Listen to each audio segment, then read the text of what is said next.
Assalamualaikum warahmatullahi ta'ala wabarakatuh. Bismillahirrahmanirrahim.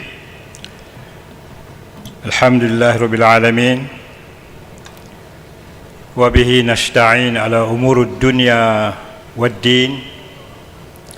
Wassalatu wassalamu ala rasulil muhda Sayyidina Muhammad ibn Abdullah wa ala ali at-tayyibin at-tahirin. Salam sejahtera dan salam Malaysia Madani. Yang berbahagia saudara pengurusi acara, yang berbahagia Datuk Profesor Muhammad Ridwan Osman, pengurusi Majlis Syura Kebangsaan, yang berbahagia saudara Datuk Ahmad Azam, pengurusi Wadah Pencerdasan Ummah atau Bil Lughatil Arabiyyah, Rais Jam'iyah Tanwir Al-Ummah.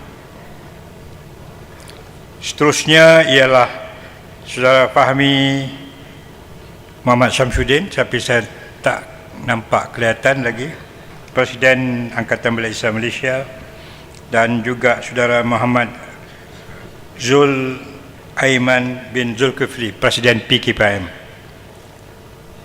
Tetamu-tetamu kehormat dari dalam dan luar negeri, termasuklah wakil-wakil daripada beberapa buah negara ASEAN, ashabul fadilah, para asatizah, alim ulama, rakan-rakan, teman-teman, termasuk rakan-rakan senior dalam ABIM dan Wadah yang hadir pada saat ini. Alhamdulillah, kita panjatkan rasa tahmid dan tasyakkur kepada Allah Rabbul Jalil kerana perhimpunan yang sangat penting pada hari ini.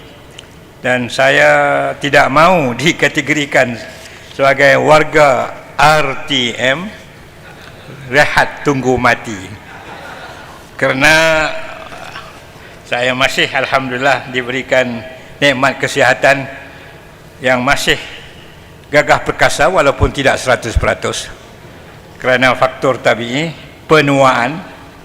Jadi saya berterima kasih kepada pimpinan Wadah yang memberikan amanat kepada saya untuk berbicara sekitar 30 minit insyaAllah.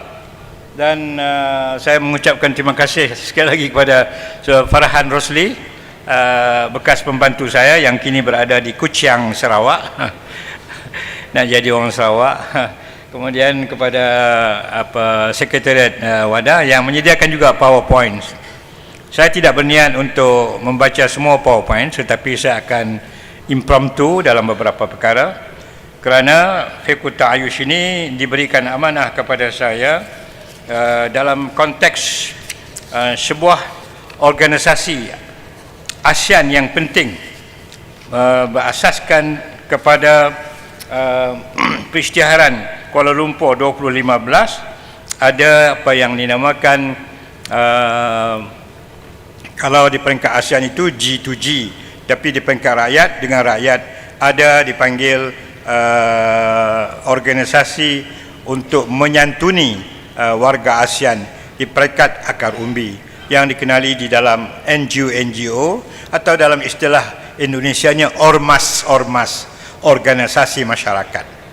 Jadi saya bersyukur juga mendapat bantuan daripada jaringan rakan-rakan kita, termasuk bekas anak-anak murid saya daripada beberapa buah negara ASEAN. Kecuali saya tak dapat membicara tentang Vietnam dan apalagi Myanmar, walaupun saya ada rakan Myanmar di Kuala Lumpur dan di Singapura. Tapi kita tidak mahu menyentuhnya secara mendalam kerana melanggar etika interference ASEAN. Namun telah disebut oleh Presiden tadi. Jadi itu sebagai mukadimah, dan saya insya-Allah akan cuba untuk menyatakan bahawa perkara yang saya dah sebut adalah sebagai mukadimah tentang penyataan ASEAN untuk hidup dalam budaya damai, dan satu prinsip yang penting, non-interference. Ini mana-mana pun dalam konteks United Nations, PBB, non-interference principle adalah masih dominan di dalam akta keantarabangsaan, international laws. Maka saya tidak akan menyentuh perkara-perkara politik, tetapi sebagai seorang pengkaji Islam, sebagai seorang dai tentang gagasan fiqh ta'ayush yang sebenarnya. Fiqh ta'ayush ini sudah pun bermula daripada zaman Rasulullah sallallahu alaihi wasallam sendiri, dan kita boleh justify, kita boleh buktikan dalam bahasa yang mudah daripada beberapa ayat-ayat Al-Quranul Karim yang merupakan ayat-ayat yang qat'i. Saya sebut qat'i bukan saja dari segi hukum syarak, tetapi juga hukum usuluddin dan akhlak qat'i sifatnya, yang berbagai Ustaz Abdul Ghani Samsudin, salah seorang pakar rujuk ABIM dalam zaman Anwar Ibrahim dulu, dan alhamdulillah masih bersama kita dengan doa kesihatan yang baik. Kita sebenarnya apabila menyebut tentang ayat-ayat yang qat'i, ayat-ayat yang pasti mesti diterima, bukan lagi ayat-ayat yang zanni ataupun ayat yang syubhah, tetapi ayat yang pasti, precisely, it is a reveal verbatim from Allah Subhanahu wa taala. Jadi kena beriman. Termasuklah ayat-ayat yang saya akan bacakan ini, saya ringkas untuk memberitahu kepada sidang bahawa ayat-ayat ini sangat-sangat penting bagi kita nak realisasikan penghayatan fiqh ta'ayush yang berterusan dalam dunia yang sangat mencabar pada saat ini. Oleh yang demikian, saya mulakan yang pertama dengan ayat yang tidak lain dan tidak bukan Bismillahirrahmanirrahim, wa ma arsalnaka illa rahmatan lil alamin, dan seterusnya ialah yaqtassu bi rahmati man yasha'u wallahu dzul fadlil azim, surah Al-Imran ayat 74, iaitu Allah Subhanahu wa taala menentukan pemberian rahmat itu kepada sesiapa yang dikehendaki oleh Allah Subhanahu wa taala, dan Allah itu mempunyai limpahan yang sangat kuat ataupun yang sentiasa mengurniakan kepada sesiapa yang dianugerahkan kepadanya. Oleh demikian, ayat rahmah ini pun dipolitikkan di tanah air beberapa tahun yang lalu ketika Menteri Agama saudara kita Dr. Mujahid Yusof Rawah menjadi menteri di Jabatan Hal Ehwal Agama Islam, pejabat Perdana Menteri. Lalu rahmah itu dikatakan yang dibawa oleh saudara Dr. Mujahid, dan ada pun satu buku yang begitu indah sekali karangan beliau yang sudah dicetak oleh JAKIM. Terima kasih kepada JAKIM, dan patut disebarkan kepada rakyat untuk educate rakyat. Sangat cantik dan sangat ringkas dengan tafsir yang ringkas. Saya nak ucapkan tahniah kepada beliau. Saya dapat hari itu satu naskah daripada JAKIM, dan dikatakan kononnya konsep rahmah yang dibawa oleh Kerajaan Harapan pada waktu itu, yang kebetulan Mahathir Mohamad dapat sekali lagi jadi Perdana Menteri, entah macam mana, dikatakan rahmah lil kafirin. Itulah yang diusung di sekolah-sekolah, di masjid, di surau. Very unfortunate, very unfortunate. Verses of God being played out by some sectors of the Muslim society in this country. Okey. Seterusnya saya selalu menyebut satu ayat yang penting lagi, iaitulah laqad karramna bani Adam. Panjang lagi, saya nak ringkaskan. Ini pun ayatut takrim, satu ayat yang sangat penting. Saya turun di 3 tempat. Guru-guru agama sekolah menengah diminta oleh Menteri Fadlina Siddiq khusus untuk program seminar Karamatul Insan, Human Dignity. Sekali lagi, satu soalan pun tak ada daripada guru-guru, wa imma daripada Kota Baru, wa imma di Kuala Lumpur, wa imma di Nilai Negeri Sembilan. Tak ada. Saya komplain kepada pegawai berkenaan, kebetulan jiran saya pula sekampung dengan Profesor Datuk Emeritus Sembaka, orang baik. Kenapa ya akhi tidak ada soalan langsung daripada guru-guru agama ini? Saya sendiri hilang semangat. Saya buat PowerPoint yang mudah, saya elakkan bahasa Inggeris, saya permudahkan perkataan Melayu, saya bersungguh-sungguh. Tak ada respons. Saya kata ayat-ayat ini qat'i, precisely from Allah. Jadi berarti bahawa pendidikan karamatul insan masih perlu dicari jalan untuk diajar di sekolah rendah, di sekolah menengah, di college, di universiti.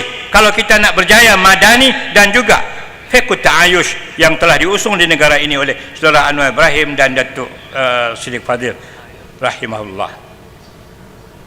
Sangat mustahil. Ya. Jadi selepas itu saya menyatakan satu lagi ayat yang penting, iaitu surah Al-Hujurat 13. Ya ayuhan nas inna khalaqnakum min dzakarin wa untha wa ja'alnakum syu'uban wa qabaila lita'arafu inna akramakum indallahi atqakum. Ya, bahwa kami telah menjadikan ya ayuhan nas, manusia. Dia tak sebut ya ayyuhallazina amanu inna khalaqnakum min dzakarin wa untha. Ya ayuhan nas, oh mankind, kami telah menciptakan kamu dari lelaki dan perempuan dan telah menjadikan kamu bangsa-bangsa dan kabilah-kabilah, serta hendaklah kamu ta'arafu. Ahli-ahli tafsir, saya dapat menjenguk sedikit kupasan ahli-ahli tafsir, menyatakan hendaklah mengenali makhluk yang dicipta oleh Allah, sama ada muslim ataupun kafir. Bukanlah kitab-kitab tafsir yang lama pun. Ya. Jadi kerana itulah kita patut memahami, bahkan menghafal ayat-ayat ini untuk menunjukkan universalism Islam. Kemarin Datuk Usam Musa bawa kepada saya beberapa orang Tionghoa, 2 orang daripada Tanah Besar untuk membantu perjuangan Gaza, ya, dan 3 orang daripada Malaysia. Dan mohon saya mengatakan we are in one big family in Islam from the creation of Adam. Dia bertepuk kuat menandakan bahawa ada juga seorang yang memahami Islam yang meletakkan kami orang Cina walaupun bukan beragama Islam sebagai satu keluarga besar, dan hal ini telah dikupas oleh Maududi dengan panjang lebar dalam Meaning of the Quran karya almarhum Maududi. Seterusnya ayat tentang la ikrah fiddin. Ayat ini sensitif, tidak ada paksaan dalam agama. Ini ada beberapa huraian, terutama huraian daripada almarhum Syekh Taha Jabir Al-Alwani, dan sudah ada orang-orang yang melontarkan ayat ini kalau tidak dikemaskinikan dengan package yang betul-betul tepat dalam tafsir Al-Quran dan hadis serta sirah, maka kita akan dituduh untuk memudahkan orang murtad. Tetapi ingat bahawa ini adalah ayat yang menuntut kebebasan. Tetapi kita tahu ada kebebasan yang penuh terkawal, kerana disebut la ikraha fiddin qad tabayyana rusydu minal ghayy. Ada ikatannya di situ. Telah Allah bimbingkan makhluk Allah ini dengan fitrah untuk mencari kebenaran, lalu Allah akan berikan hidayah dan terus memasuki agama Allah ini. Seterusnya lakum dinukum waliyadin, bagi kamu agama kamu, bagi kami agama kami. Ini satu dasar. Kita tak pernah memaksa, kita hanya berdakwah dengan hikmah.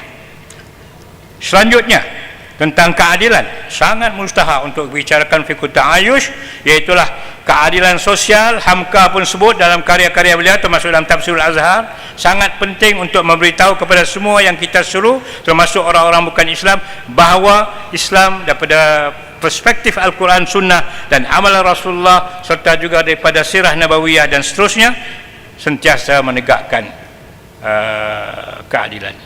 Innallaha yuhibbul muqsitin. Allah sukakan orang yang menegakkan keadilan.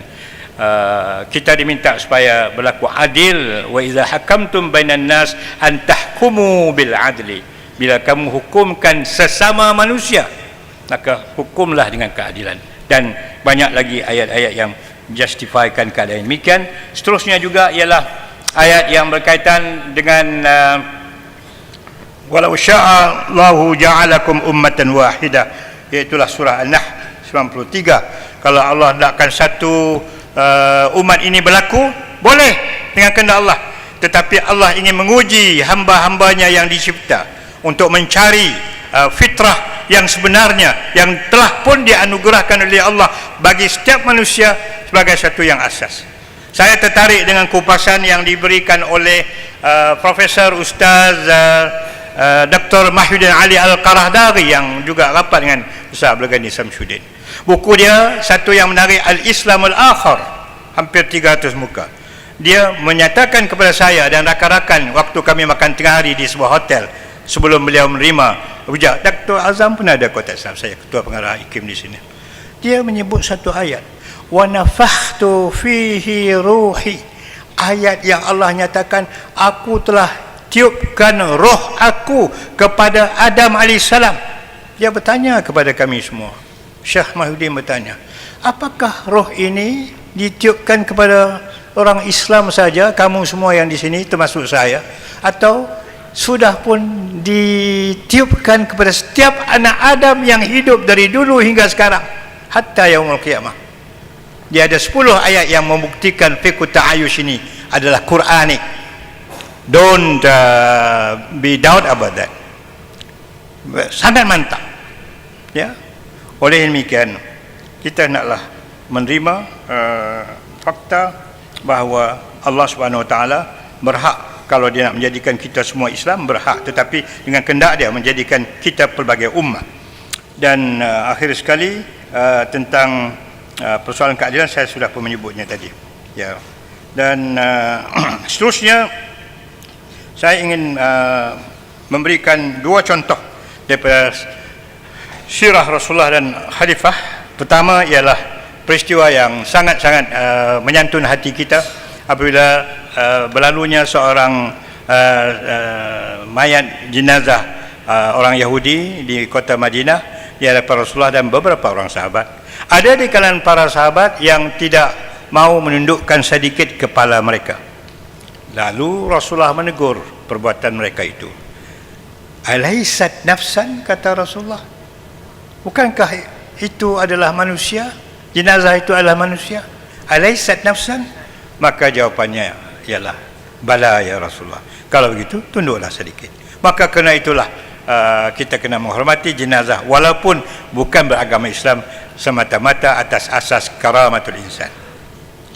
Dan satu lagi contoh yang barangkali klasik saya rasa, itulah daripada Sayyidina Ali karramallahu wajhah yang menulis surat kepada Malik Ashtar, gubernur di dengan wakilnya yang dihantar untuk menemui Malik Al-Ashtar di Iran, Parsi. Disebutkan di situ dalam suratnya itu, akhun fid din, saudara dalam agama, wa akhun fil insan, saudara seinsan. Berarti bahawa karamatul insan ini juga pernah disebut oleh Sayyidina Ali bin Abi Talib dan ditambah oleh ulama salaf, Syekh Al-Qardawi dalam karya-karya beliau, termasuk dalam buku yang mengenai kedudukan orang muka Islam, disebutkan akhun fil watan, saudara setanah air. Tetapi ada satu kenyataan, akhun fil qibtiyyin, saudara kepada kelompok warga Kristian Koptik di Mesir. Butrus Ghali, bekas Jaksa Agung bangsa-bangsa bersatu tu Kipti lah, Koptik. Ada orang-orang yang tak senang dengan Qardawi, tulis surat, kenapa kamu sibuk-sibuk sangat menyebut orang Kipti ini, ya, mereka adalah saudara dengan kita orang Islam. Ini tak boleh kerana mereka sentiasa mengembangkan agama Kristian di bumi Mesir.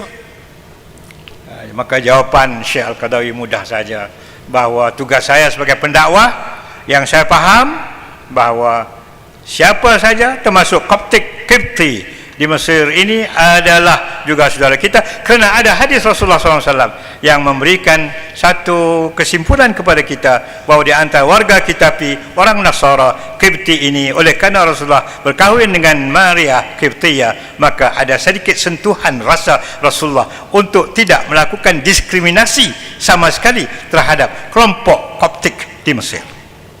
Boleh terima ke? Tak dengar pun. Kalau Syekh Al-Qardawi pun tak boleh terima, apalagilah saya ni. Okey, saya nak menghambar mana habis lah. Mana nak habis lah? Ada lagi? Okey, sekarang ni saya nak pergi seimbas lalu. Ini yang penting bagi saya selain daripada cabaran bahagian terakhir. Ini saya peroleh daripada maklumat yang kita perolehi, pengalaman saya sendiri dan rakan-rakan yang ada di sini, termasuklah jaringan kita yang berada di beberapa buah negara ASEAN. Alhamdulillah, saya dapat menelpon saja kajian saya ni, kajian di atas talian ya, dalam masa 2-3 hari ini. Okey. Di Malaysia saya ingin menyebutkan bahawa usaha pertama untuk fiqh ta'ayush adalah dilakukan oleh siapa? Tidak lain dan tidak bukan ialah Tuan Haji Ali Munawar dari Kampung Baru. Saudara saya Auni Abdullah tentu ingat. Ali Munawar ini Englishnya itu Queen English, American English, very hebat, sangat hebat. Suaranya itu kalau bercakap macam American betul.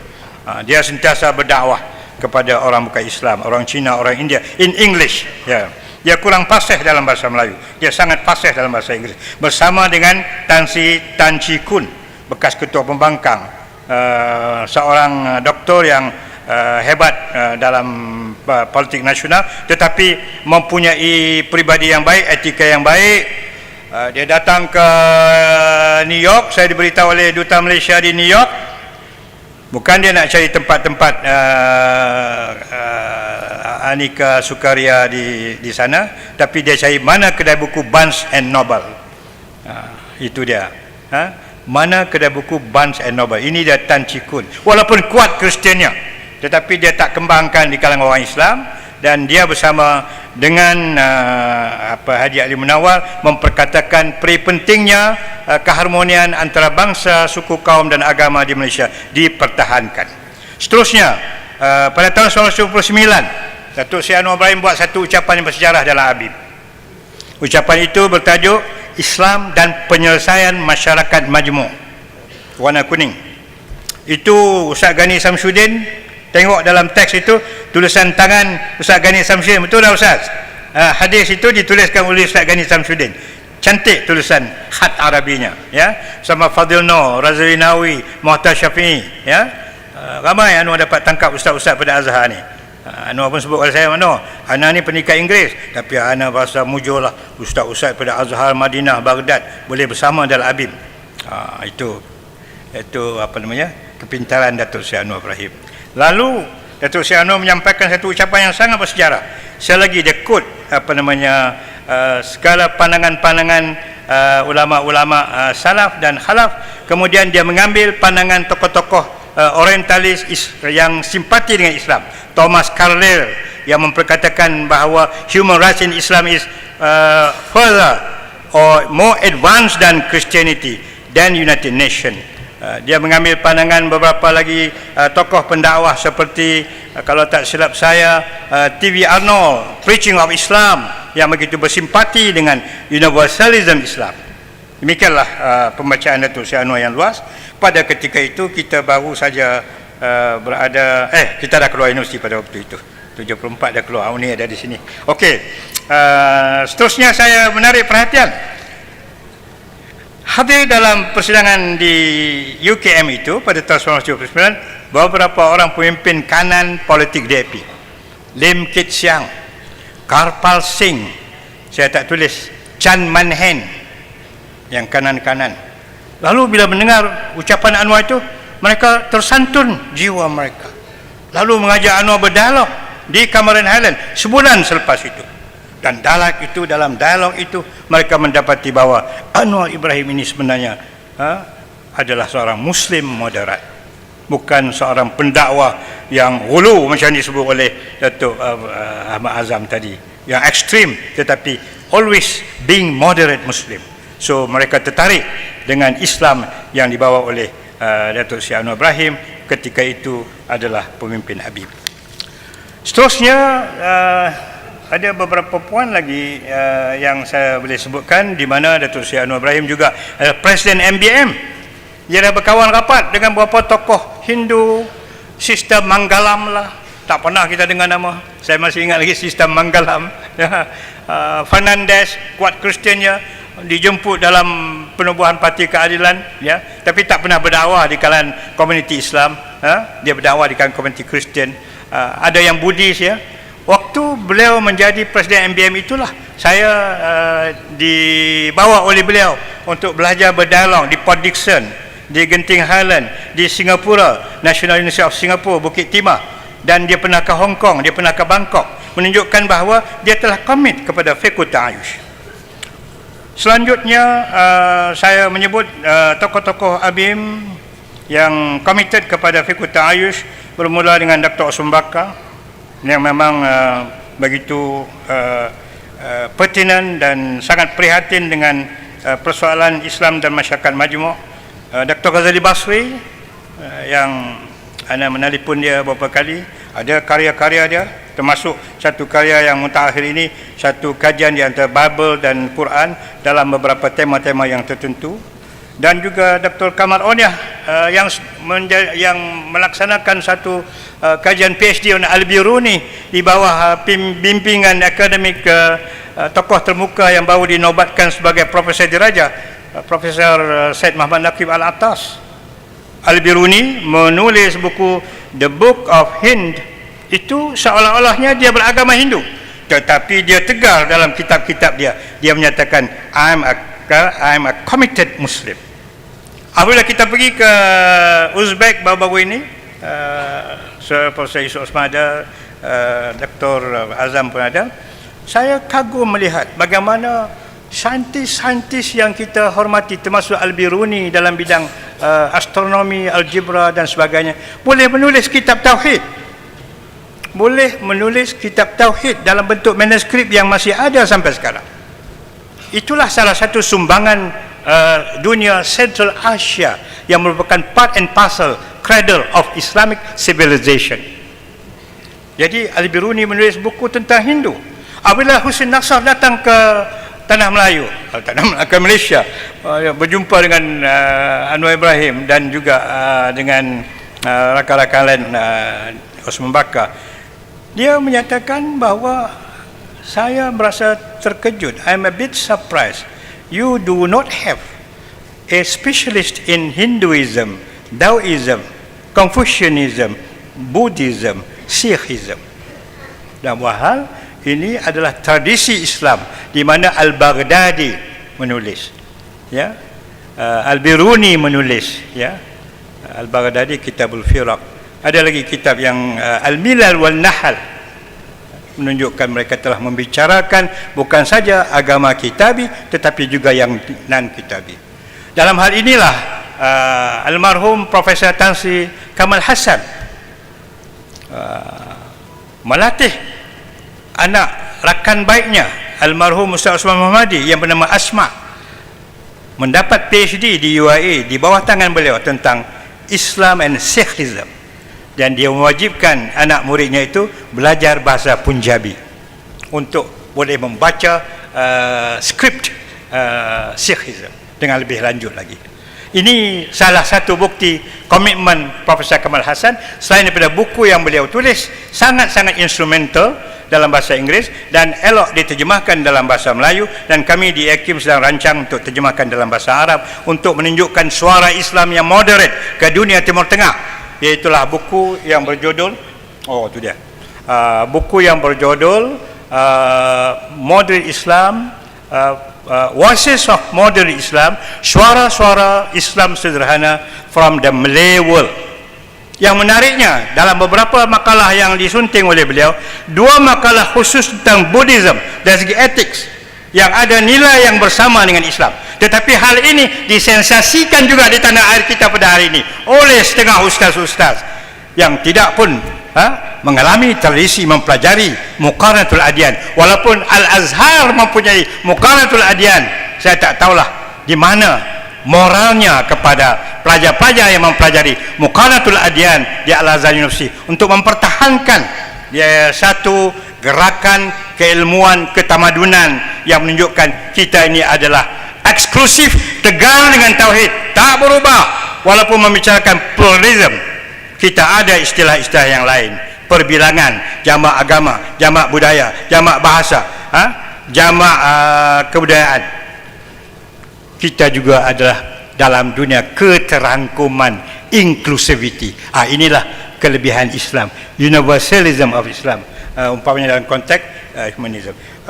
Saya masa tanpa suntuk, saya ada contoh-contoh di Singapura. Saya duduk 8 tahun dan saya sentiasa berhubungan dengan Dr. Khairudin Al-Junaid banyak contoh-contoh fiqh ta'ayush, mereka berkultur terbuka. Ada sebuah masjid, Masjid Al-Ansar, Masjid An-Nahdah di Bishan, mengadakan satu galeri pertumbuhan agama-agama dunia, samawi dan non-samawi. Sangat menarik pelancong, menarik anak-anak Muslim dan bukan Muslim untuk mempelajari perbilangan agama dalam konteks Singapura. Banyak lagi contoh-contoh di Singapura yang menarik, bagaimana mereka menghayati fiqh ta'ayush masa terlampau suntuk. Dan seterusnya, saya ingin menyebut Indonesia, the largest country in the world, a bit sensitive because of liberalism, Kamal Hassan pun sebut, tetapi pesantren hari ini daripada Muhammadiyah, terutamanya NU, bersikap sangat terbuka untuk menghayati fiqh ta'ayush, dan mereka punya ramai tokoh-tokoh moderat tetapi yang berada di atas real yang sebenarnya, di atas landasan yang sebenar, dan boleh memberikan sumbangan. Sebagai contoh, dengan keberadaan Borobudur di Yogyakarta, dan juga ada satu tempat lagi yang saya dah lupa namanya, yang tak jauh daripada Borobudur, dan juga tentang hubungan dengan Christianity, walaupun baru-baru ini kedatangan Pope Paul menimbulkan sensitivity kepada umat Islam dalam beberapa hari. Tentu saya tidak mau komen tentang itu, tapi umumnya adalah dalam posisi yang baik. Dan terakhir, kita mendapat maklumat di Indonesia semenjak Prabowo naik sebagai presiden, telah dibentuk sebuah kementerian yang dinamakan Kementerian Hak Asasi Manusia. Cuma kita yakin bahawa umat Islam mau melihat keadilan berlaku kepada semua agama. Menteri Hal Ehwal Kemanusiaan itu adalah, hak asasi manusia itu adalah daripada Papua, seorang Kristian. Ya, inilah menunjukkan keterbukaan Indonesia. Dan seterusnya, saya baru pergi ke Myanmar, saya baru pergi ke Phnom Penh dengan ketua pengarah dan rakan-rakan yang lain, pembukaan sebuah universiti yang dinamakan University Management and Technology, yang dipimpin oleh anak-anak muda Muslim yang profesional, rakan-rakan kita. Kita harap ini akan menjadi satu taqatul basyariyah, human resource yang akan membina Islam di Phnom Penh, dan dasar kerajaan Buddha yang paling terbuka dalam sejarah dalam sejarah Buddhism di Asia Tenggara ialah Phnom Penh ataupun Cambodia, akibat daripada peristiwa Pol Pot yang telah mengorbankan hampir 4 juta umat Islam dan 60% orang Islam yang dibunuh di tangan Pol Pot. Tapi alhamdulillah ada hikmahnya, walaupun sangat pahit. Pertumbuhan masyarakat Islam sedang berlaku. Dasar kebebasan kerajaan Buddha di Phnom Penh ini menyebabkan Datuk Ahmad Azam dilantik sebagai Special Envoy of Prime Minister of Malaysia, Datuk Seri Anwar Ibrahim, untuk pembangunan Muslim Community. Dan insya-Allah 40 orang pelajar-pelajar Cambodia mulai Januari ini akan datang belajar di College Darul Hikmah, insya-Allah, ya. Dan ini adalah tanda hubungan ASEAN yang akan kita gunakan sebagai jambatan untuk meluaskan, melebarkan fiqh ta'ayush di kalangan anak-anak muda, insya-Allah. Dan ada lagi beberapa contoh yang lain saya tak dapat lakukan kerana masa yang suntuk. Dari segi cabaran, saya nak ringkaskan. Cabaran saya ambil Datuk Siddiq Fadil. Dia mengatakan dalam usaha untuk kita membina fiqh ta'ayush di Malaysia ini, satu cabaran yang sangat-sangat penting kita kemukakan untuk kita selesaikan. Baginya ialah persoalan tidak adanya satu rupa bangsa Malaysia sejak kita mencapai kemerdekaan 67 yang lalu. Indonesia dalam hal ini berjaya. Walaupun ada puluhan ribu pulau, 17,000 buah pulau, kita tak sampai 2-3 buah, 10 buah pulau ataupun 20 buah pulau saja, ya. Tak boleh satukan dengan bahasa kebangsaan yang telah dipersetujukan 1997. Ada Kongres Kebudayaan Kebangsaan lagi 1971 yang hari ini langsung tidak dipedulikan. Dan bahasa kebangsaan kita hari ini masih belum dapat dihormati penggunaannya oleh seluruh rakyat Malaysia, termasuk sebahagian daripada orang-orang Melayu yang dihinggapi dengan pemikiran yang keterlaluan modernitinya. Hilang kedaulatan bahasa Melayu, bahasa yang bertamadun, yang berakar kepada Islam. Lalu kata Siddiq Fadil, hebatnya Soekarno. Siddiq Fadil ni bila sebut Soekarno, jangan bilang saya memuji orang Jawa saja, kata dia. Soekarno menerima nasihat daripada Pak Nasir, daripada Hatta, daripada Cokro Aminoto yang kuat Islamnya. Ambil bahasa Melayu Pak Karno, satukan semua umat Indonesia ni dengan bahasa Melayu. Soekarno yang bijak ini setuju. Pandangan Hamka diambil, pandangan Pak Nasir diambil, dan kerana itulah bangsa Indonesia dapat dipersatukan. Kalau bahasa Jawa, Sidik Fadil kata belum tahu kata Sidik Fadil. Jadi alhamdulillah saya sampai di penghujung ya.